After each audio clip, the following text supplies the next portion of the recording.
I am Vinnie Tortorich, folks. Your good intentions have been stolen, but don't worry. I'm here to help you get them back. You may be soft and succulent at the beginning of this process, but hang in there. Before long, you will be lean and mean, guaranteed, just like the woman on the other mic. That's right. She's been coming in here every now and again on Wednesday, and we have her for a couple of weeks in a row. Folks, I'm talking about the beautiful Miss Teresa Strasser. Yeah. Thank you for having me back on your show. Folks, she's back for another show. I'm talking about the beautiful Miss Teresa Strasser. How you doing, Teresa? Thank you so much for having me back. Yeah, it's always a pleasure. Vinnie, can I Um, tell your audience something about you? A behind the scenes go, Vinnie story? go on. Okay. Vinnie, not that many people in this business have done me the level of kindness that you did. And oh, I like the hat. Yeah, I Okay, forgot to so change hats between shows. You're supposed to tell me, Teresa. love the if you're in case you're not seeing it, but you just he's got the NSNG hat. Yeah. So, no sugar, no grain. So, Vinny, I was trying to promote my book and I can't remember, but we text each other a lot about movies. So maybe we were texting and you asked Yeah. me how the book was going. There was a writer's strike when my book came out. And look, who knew that a book about baseball and grief wasn't going to like fly off the shelves? And you said, you should get on Mike Rowe's show. Like that, like his audience is really, really loyal and he's a great guy. You should get on there.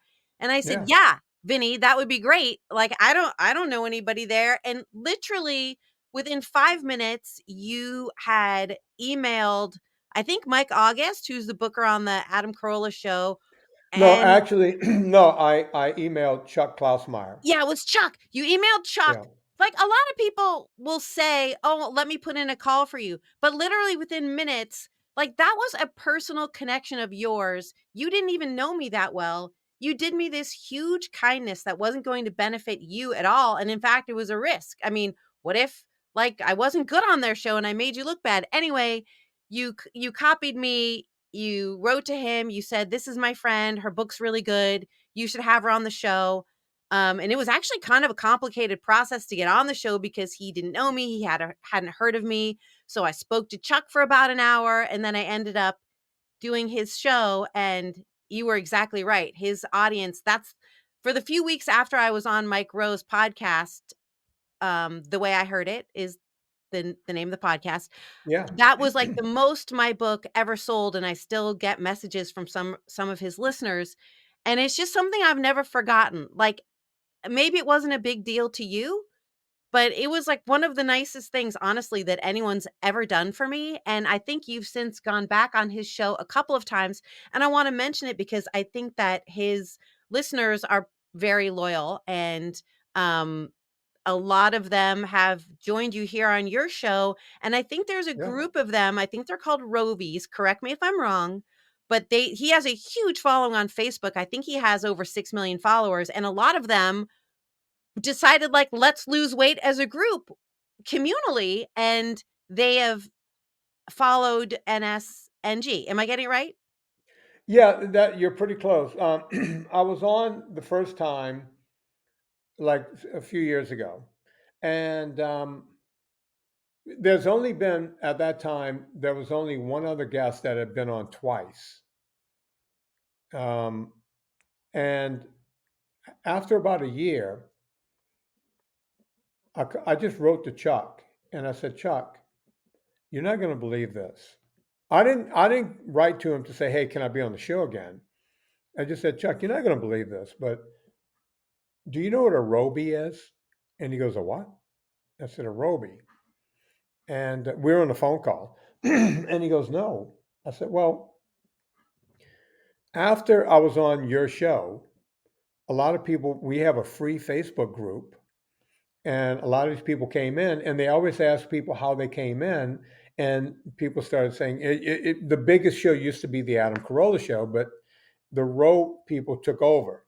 And we know exactly how many people went into the group. And we were able to see, hey, I've lost 50 pounds, I've lost 75 pounds. We were able to get an average and look at the numbers and figure out that the people from the Mike Rowe show had collectively lost in excess of, see how that comes around? Of 1.2 or 1.3 million pounds. And those were just the ones we knew about in the group. This is not everyone else who might have followed along and never joined that group. So Chuck was like, oh my God, I got to tell Mike about this. And he goes, how do you spell Rowebie? And I'm like, I don't know, with a Y or an IE, I don't know. They just call themselves Robies, and that became a thing. So Mike hears about this. He thinks this is the most incredible thing he's ever heard. So they have me on the show a second time. So I'm thinking, okay, I'm one of two people now that's been on twice. Now we have Rowebie 2.0s. They started calling themselves that. They started those people started losing more than 1 million pounds. Now we have millions and millions of pounds being lost because of me and Mike Rowe connecting and just talking for like an hour and a half. And by the way, Which, Chuck and Mike have been close friends since high school. yeah. And the three of us are all exactly the same age. And we all grew up kind of nerdy. We all have kind of the same demeanor. So when we end up in the same room together, it's almost like we all knew each other from eighth grade, right? We were all just nerds. And I think they were even nerdier than me because they had a barbershop quartet. Oh yeah, Mike was an Yeah. opera singer. Yeah. Mike's a weird bird. He could do it all. He's a very talented human being, a renaissance man, if you will. And so you can only imagine when they invited me back for a third time. Now, we started last year, we started a group called the Vinnie Tortorich VIP group, where it's an accountability group where I come on twice a month. It's closed to just the people in the group. And we do 2 meetings a month where we talk to people in the group. Other people can sit and listen. Anyone can ask me questions and come on stage. It's like a call in talk show, and we do it on the internet. And no, there's no limit. If you're in the VIP group, if it's 500 people that day, 800, it doesn't matter. Everyone gets to sit and listen. They can come in and talk and do whatever. I do that twice a month. And guess who joined the group this time around? One Mr. Mike Rowe and one Mr. Chuck Klausmeyer. And they've both been on the mic on the show. And this might sound like a shameless plug, but we've left it open for the Robies that are still rolling in. So if you go to Vinnie Tortorich, and this is, I didn't mean to do this as an ad, but if you go to vinnietortorich.com/row, you can sign up for the VIP group and you would be in for the next meeting. This show is coming out in a couple of weeks, but the next meeting is on the 14th of October. We do it twice a month. So by the time you hear this, you could probably hear the first show in November if you want to jump in. Well, Yeah. it's a very difficult thing to do, and that's an understatement.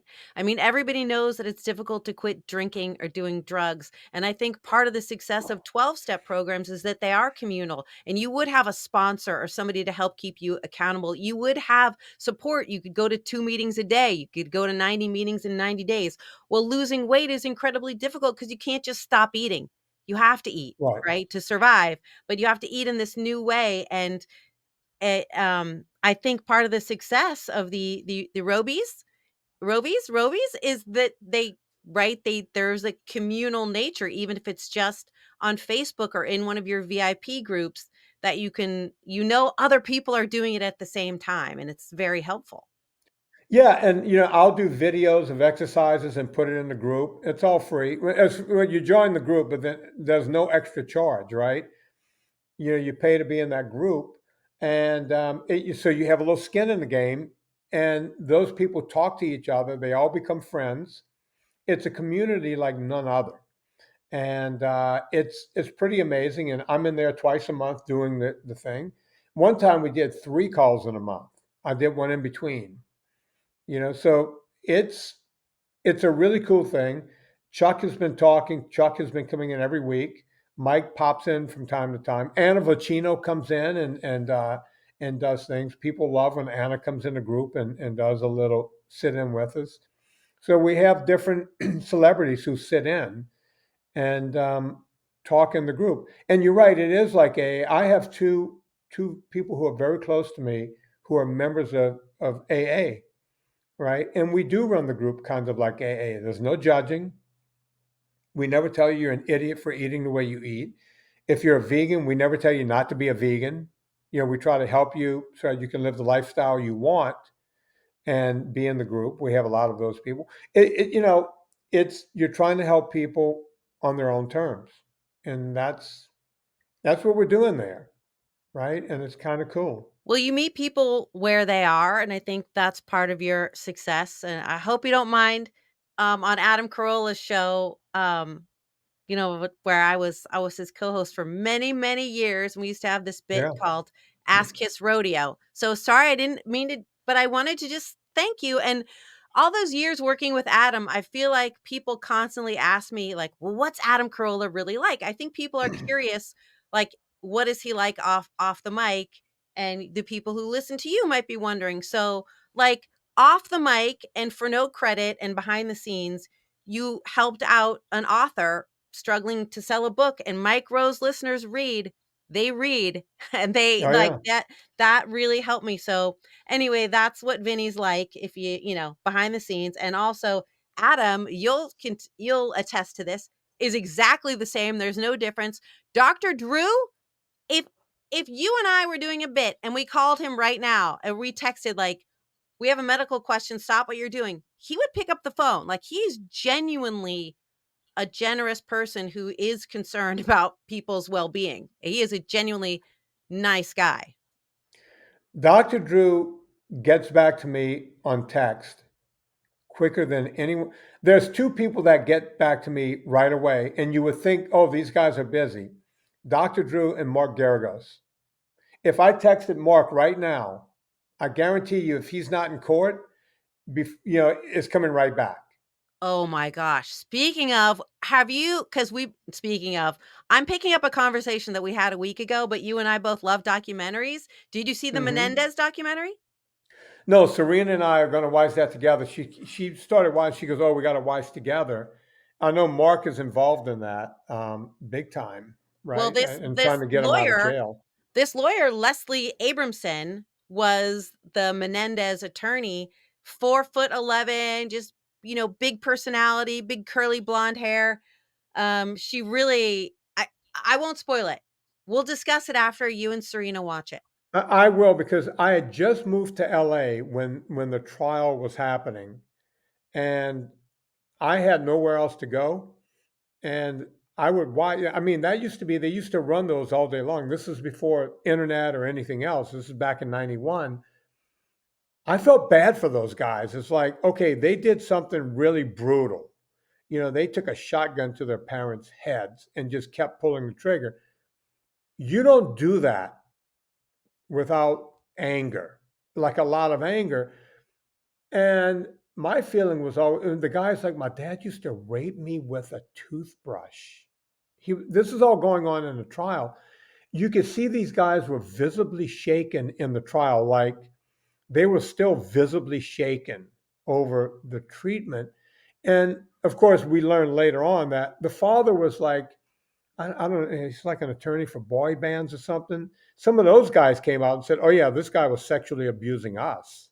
I don't know if they talk about that in the documentary, but No, but there was, so when Leslie Abramson was defending them, there was a hung jury. I mean, she was able to, create reasonable doubt, and then they had a second trial. That one wasn't yeah. televised, and as you know, they're into it. But times have changed in terms of how we think of sexual abuse, and so I think that's why people are interested in the Menendez brothers again, because Gen Z are much more aware that boys and men can be sexually abused. And I'm still like, there was a few suspicious things that they did after their parents died. But to your point, there's a legal concept. It's Latin. I'm going to butcher it, but it's res ipsa loquitur. The thing speaks for itself, right? So if two Right. brothers are shooting their parents with a shotgun at close range. Something is wrong in that house. And Right. it speaks for itself. You don't, shoot your parents unless two people happen to be a complete sociopaths, which could be.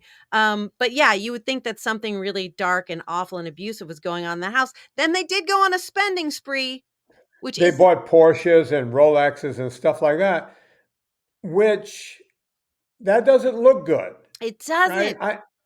I get it. It doesn't look good, but I don't know.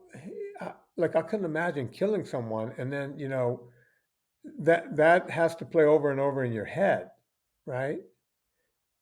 So I don't know how that affects you, and who knows what they were doing. Also, they But were look, I young. mean, Like you they were like 19 right, and 22, so you do stupid things and you might not understand optics. That was like the beginning. There was no social media then. So, um people had one thing to be obsessed with, and it was that. And of course, it was in the wake of the OJ trial, and Garcetti needed a win because people were thinking, oh, celebrities can do whatever they want, they won't get convicted. It brings up a lot of right.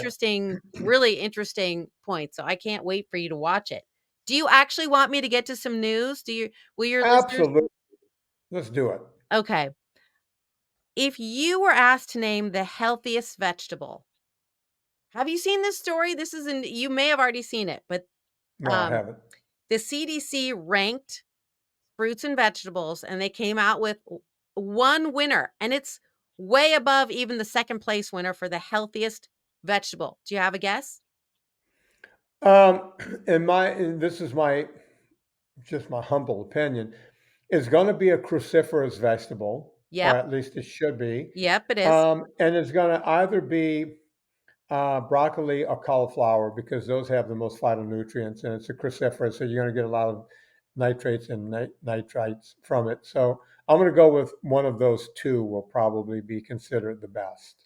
Very good guess, and those are both high up on the list, but only one vegetable scored 100 points, landing it at the top of the CDC's list of most nutrient-dense veggies, and this has shocked the world. Are you ready for this? I can't wait. Watercress. I almost did a leafy because kale is also a cruciferous. But here's the deal. All right, so I'm glad you brought up veggies. No, I'm sorry, carnivores. I do not think veggies are out to kill you. I get it. They have protective enzymes in them, to protect them from being eaten and the whole thing. I do not think vegetables are out to kill you. There is value to vegetables, great value. And people say, well, which ones? And I always say, start with cruciferous. Is watercress in the cruciferous family? Yes, it absolutely is. It's a type of cruciferous vegetable, and it belongs in the same family as kale, broccoli, Chinese cabbage, arugula, Brussels Hmm. sprouts. Yeah. So that's why I went with broccoli and cauliflower because those two are high on the list. So anytime you're eating those, you're getting a bang for your buck versus eating something that's more watered down like a squash or a watermelon. These kind of vegetables, which are way down the list for me. Um, so yeah, I see that. I can see that as being the thing. And whenever I eat vegetables, it's broccoli usually. My wife serves me. Last night I had a big giant piece of fish, probably 12 ounces of fish, which I know is a huge serving, but I'm a growing boy. I like to keep my protein up. And there was some broccoli on the side. Is that That's your what I most had. frequent? Like if you're having, and do you have fruits and vegetables with every meal? No, I don't.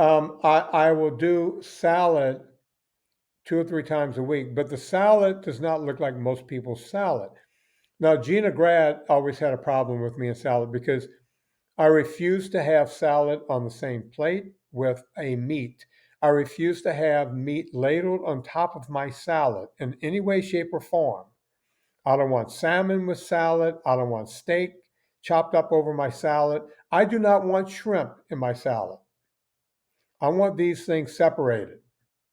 Okay. Um, Separate plates.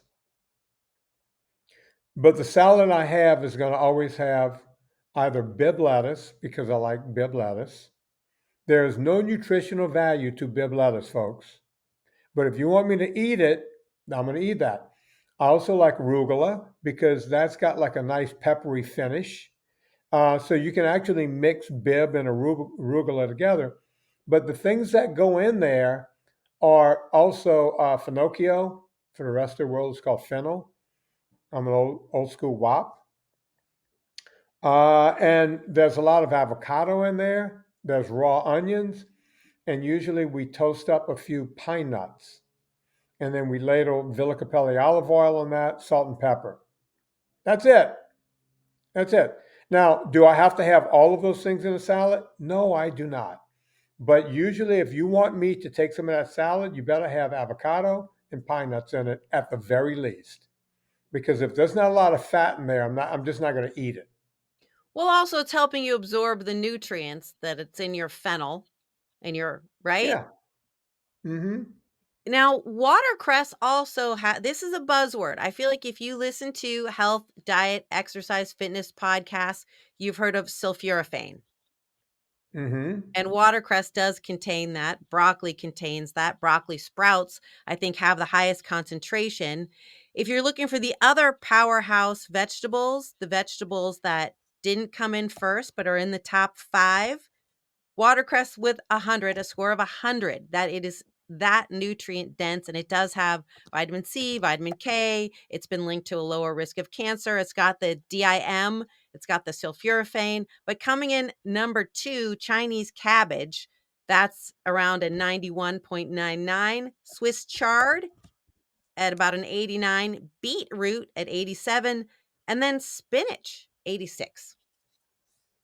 Hmm. You could throw all those in the salad with the pine nuts and the avocado.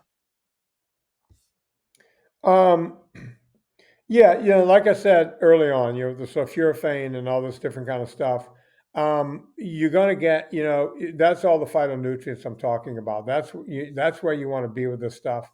You want bang for your buck.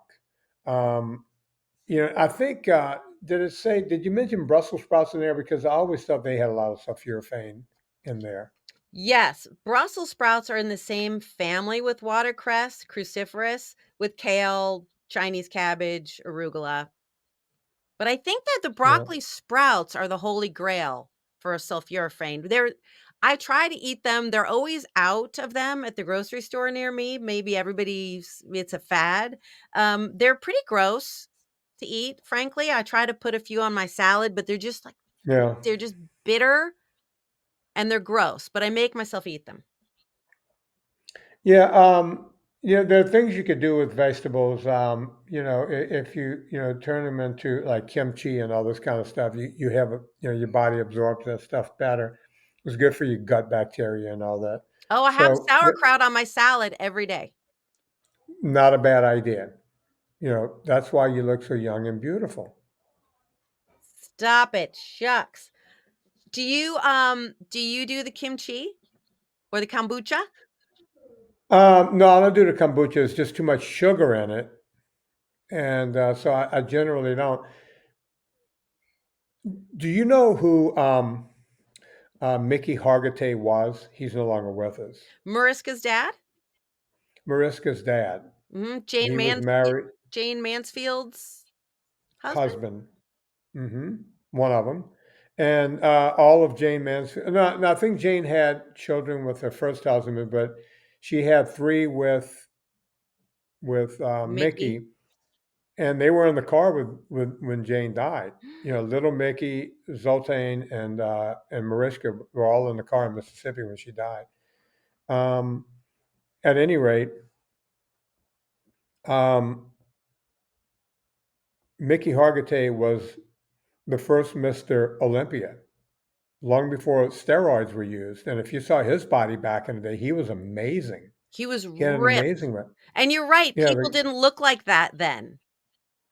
right. There were other guys who were ripped who never took. That's why people, can you get rid? It's like, yeah, those guys looked so much better the Mickey Hargitays, the Steve Reeves, all these guys that became, big, action stars. They played Hercules and this and that and the whole thing. All these guys kept big muscles by eating a lot of eggs, a lot of red meat, and all this kind of stuff.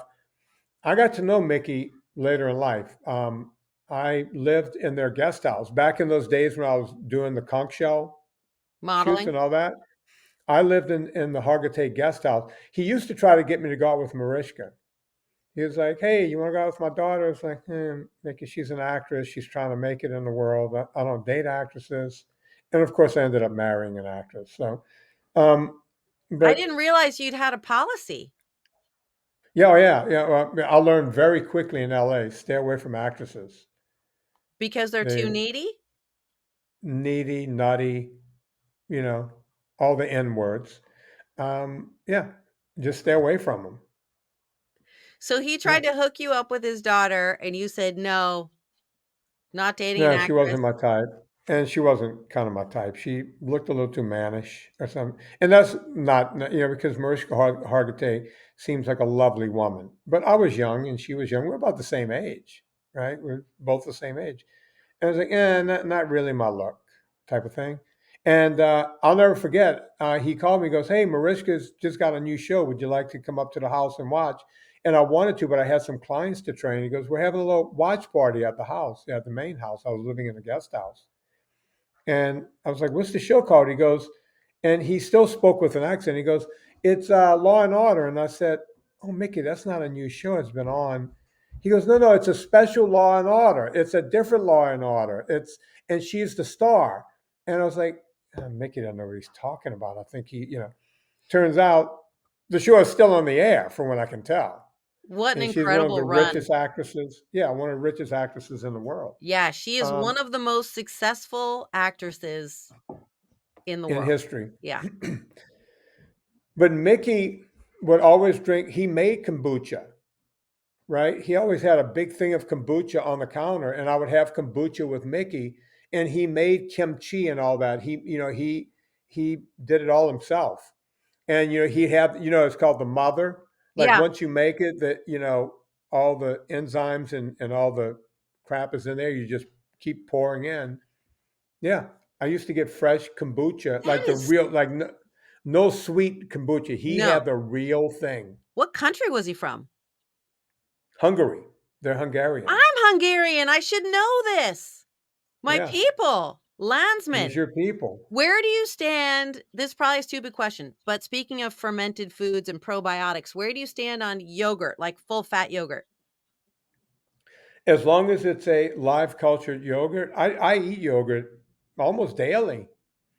You know, I'll have yogurt every day. Do you have a brand Live you use? cultured yogurt. No, I switch around, and also if I don't have yogurt on that day, I will have kefir, which is drinkable yogurt. And I'll tell you what I do in the summertime, and it's very, very refreshing. And this is a Middle Eastern drink. I'll take some full fat kefir, pour it, about that much in a cup, about a quarter cup, maybe a third of a cup. And then I'll take soda water and dump it in that and put some Maldon salt in there and stir it up. Yeah, delicious. It's refreshing on a hot day. So that's another way I get my yogurt in by doing drinkable yogurt, Because I feel and you like could do it with hard yogurt too. probiotics, prebiotics, nobody used to talk about those. Sulforaphane, these are all new Hmm. concepts, Yeah, but there's yeah. a lot of Guys like me cultures that was eat them. saying when I started using the word cruciferous on this podcast 13 years ago, people were like, "What's that word you keep saying?" It's like, just go look it up. I'm a nerd. I'm just a nerd that knows all this stuff. People think I'm a one trick animal. Oh, he's Mr. Low Carb. No, I eat these other things, right? If I don't have yogurt on any given day, I'll have cheese. Now, one of the things I've stopped for a long period here, and I never recommend it on the podcast, but I'll go through a lot of raw eggs because I'll put the yogurt in the blender and I'll crack maybe 6 or so raw eggs in there and whip it up and just drink that, as my protein drink. Excuse me. But The ever since, salmonella chino, that sounds delicious.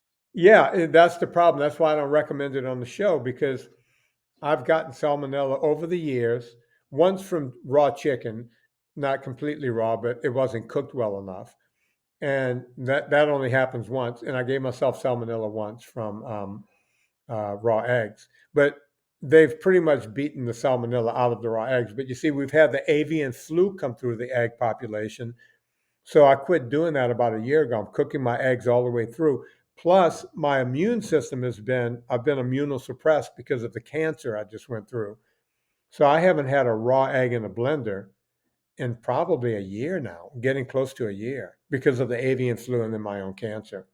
Vinny, do you So feel 100%? I know that your treatments are over, but you look 100%. Do you feel as good as before? I'm getting there. I'm close. I was thinking about that. I was out in the boat. I was in the Skull yesterday rowing, and I see because I stay in zone 2 when I do aerobic exercise. And I did about 90 minutes in the rowboat, and I noticed my times are coming down, and my heart rate is staying in that zone 2, below 80%. So since that's happening, it's like, oh, and I get to see once a month now, my blood numbers are getting stronger and stronger. My hematocrit finally got back up into the 40s. I usually walk around because I'm this aerobic freak that just trains you around and I climb mountains. My hematocrit usually sits at 47, 48, and it dropped down to like 27, 28. Excuse me. So when I was doing aerobics during my sick period, I was moving like an old man, like Joe Biden on a rowing machine kind of look. But I was doing something, right?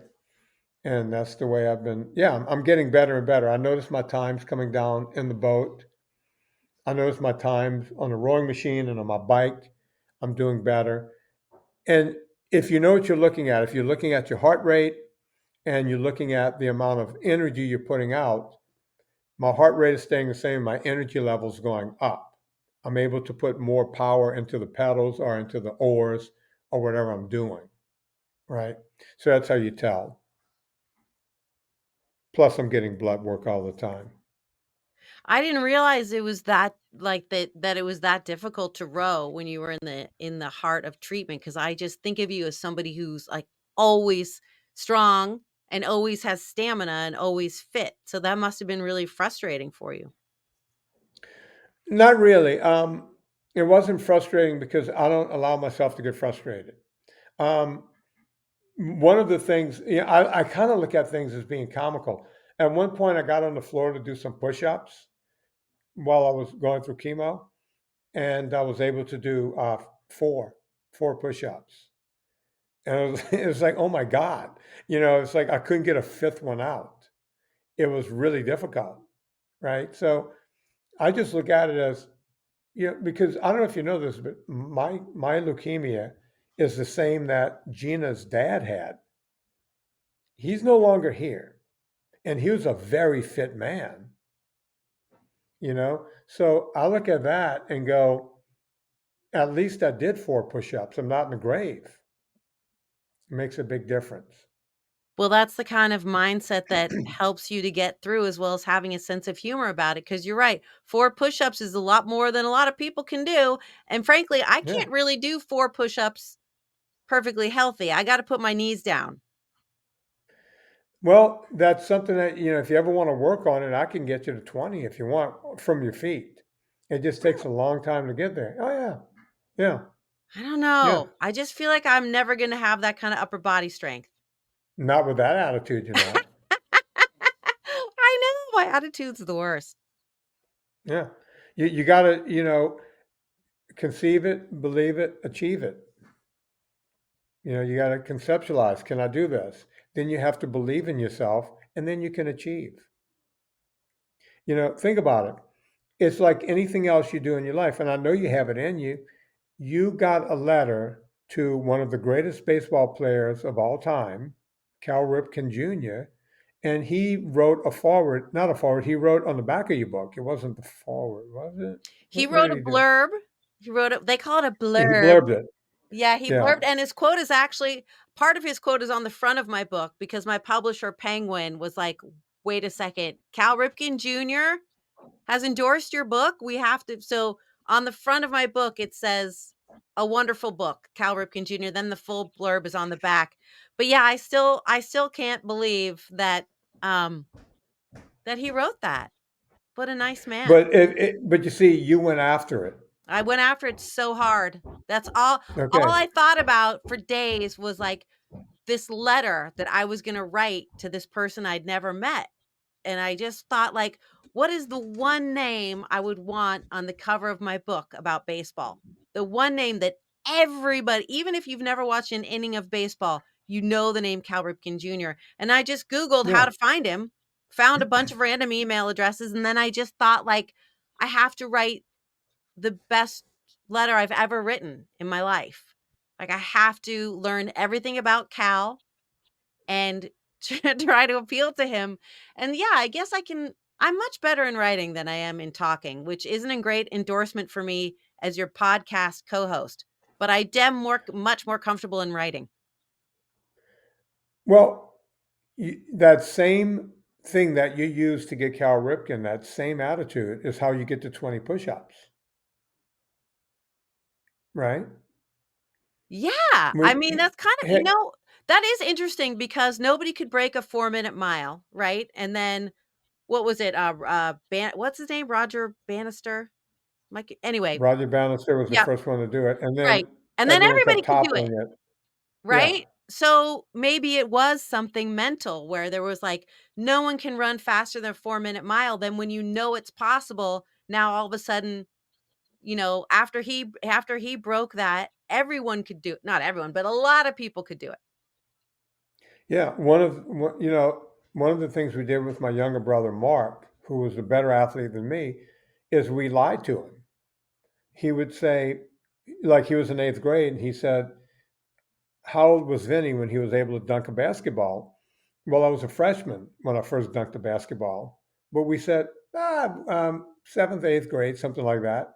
So the preconceived notions now out of his head. Guess who dunked a basketball in eighth grade?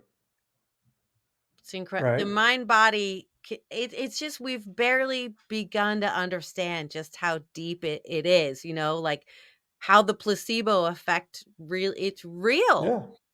Oh yeah, yeah. Everything he would ask is like, when did Vinny first bench press 300 pounds? I don't know. Yeah, he was this, and we just made up all kinds of stuff, and he just did it. Smart. Because he was like, wait, it can be done. Someone else did it, right?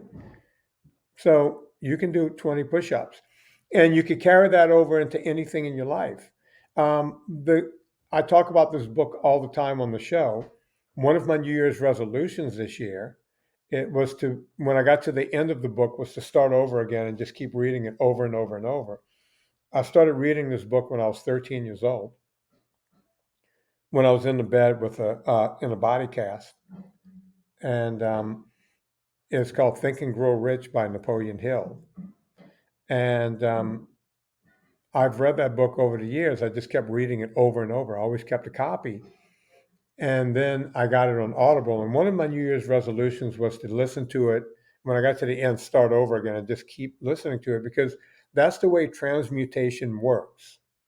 All of the books that came after this, like The Secret and all these books, all deal with transmutation. All of that was stolen from Napoleon Hill. Do you know who Napoleon Hill was? No, I've only heard his name from you.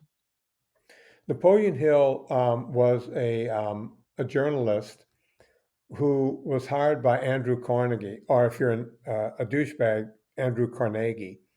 And